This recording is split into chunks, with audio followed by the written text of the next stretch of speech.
Hi, my name is Mark, and today I'm going to be discussing an article called The Fight for Gender Equality in One of the Most Dangerous Sports on Earth from the New York Times.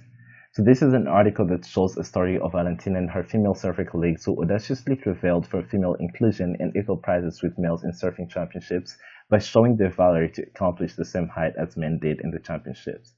So these women had always been excluded from these games, and for them to actually qualify, we can see that they had to rank in the top 24, which constantly made it harder for them to attend this such kind of competitions because they were mostly male dominated.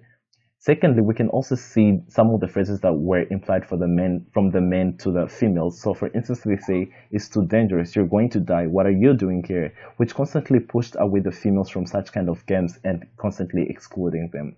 Thirdly, we can see when Valenti won $1,750 and her counterpart, who was male, earned $7,000, which shows the point of lack of equality in the prizes that they received, even though they were at the same place or ranking.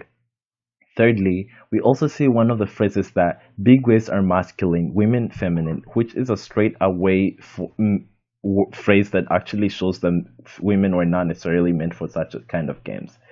And we also see how Valenti and her counterparts were constantly ambitious to try out this game and overcome the norms of women not being included. So, for instance, she would measure her success by designing her own spreadsheet, which is an idea that she got from a South African pro who was keeping track of the surfboard and safety vest that he had stashed in storage lockers around the world by having that on a spreadsheet.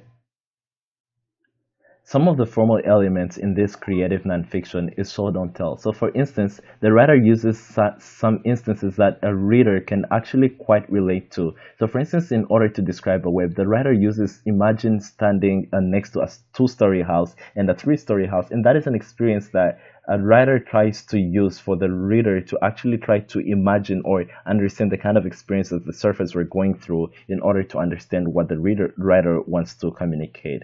And secondly, we can see that the writer is using metaphors. So, for instance, he says he describes the winds that the surfers faced by relating that to boulders on a bar dirt road. So this is an experience that once again makes the reader understand what was going on in the surfer's mind and be able to grasp the content as the writer wants to communicate it. Thirdly, we can also see quotations which constantly are in the article, and these are able to attract the reader's attention and be able to characterize and show action to the reader by capturing reality.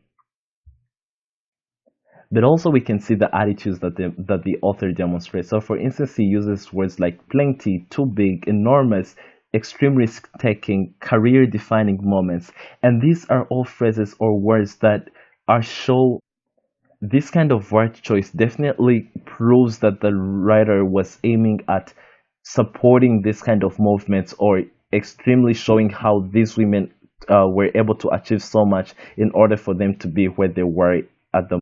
While reading this article, I lacked prior exposure to surfing, so I did not quite understand what was interesting about the game, which led to attentional bias in terms of like what I would be able to capture or not. But through reading the biography of the people that were involved in the game, but also watching some of the Maverick competitions that they got involved in, I was able to learn more about their passions, understanding their prior experiences and the sources of inspiration. And thereafter, I would reread the article, which gave me an opportunity to derive further insights and be able to understand the relationship between me and the article and how it has changed from a passive article of just completing the reading, but also being able to understand how the passion of the surfers came about.